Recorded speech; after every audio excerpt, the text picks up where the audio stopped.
ഭക്ഷണം തൊണ്ടയിൽ കുടുങ്ങിയിട്ട് മരിച്ച ഒരുപാട് വാർത്തകൾ നിങ്ങൾ കേട്ടിട്ടില്ലേ? ഇങ്ങനെയുള്ള സിറ്റുവേഷനിൽ നമുക്ക് കൃത്യമായിട്ടൊരു ഫസ്റ്റ് എയ്ഡ് കൊടുക്കാൻ സാധിക്കുമെങ്കിൽ നമുക്ക് അവരുടെ ജീവനൊക്കെ രക്ഷിക്കാവുന്നതാണ്. ഒരാളുടെ തൊണ്ടയിൽ ഭക്ഷണം കുടുങ്ങുകയാണെങ്കിൽ അയാൾക്ക് എങ്ങനെ ഫസ്റ്റ് എയ്ഡ് കൊടുക്കാം എന്നതിനെ കുറിച്ചാണ് ഈ വീഡിയോയിൽ പറയുന്നത്. ചോക്കിംഗ് സംഭവിച്ച ഒരാളെ നമുക്ക് എങ്ങനെയാണ് മനസ്സിലാക്കുക?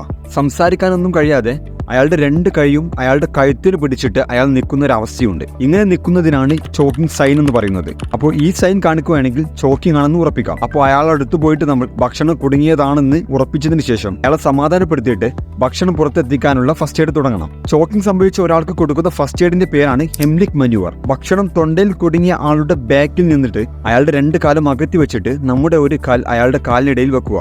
അയാൾ കൊളാപ്സ് ആയിട്ട് മുന്നിലോട്ട് ബാക്കിലോട്ട് വീഴുന്നത് തടയാനാണ് ഇങ്ങനെ വെക്കുന്നത്. അയാളുടെ വാരിയലിനും പൊക്കിലിനും ഇടയിലായിട്ട് നമ്മുടെ മുഷ്ടി ചുരുട്ടിട്ട് അകത്തോട്ടും മുകളിലേക്കുമായിട്ട് നല്ലവണ്ണം പുഷ് ചെയ്യുക. ഇങ്ങനെ നമ്മൾ തുടർച്ചയായിട്ട് ഹെംലിക് മന്യൂവർ ചെയ്യുമ്പോൾ ഭക്ഷണ പദാർത്ഥം തൊണ്ടയിൽ നിന്ന് പുറത്തേക്ക് എത്തുകയും അയാൾക്ക് ശ്വാസം വീണ്ടെടുക്കാൻ സാധിക്കുകയും ചെയ്യും.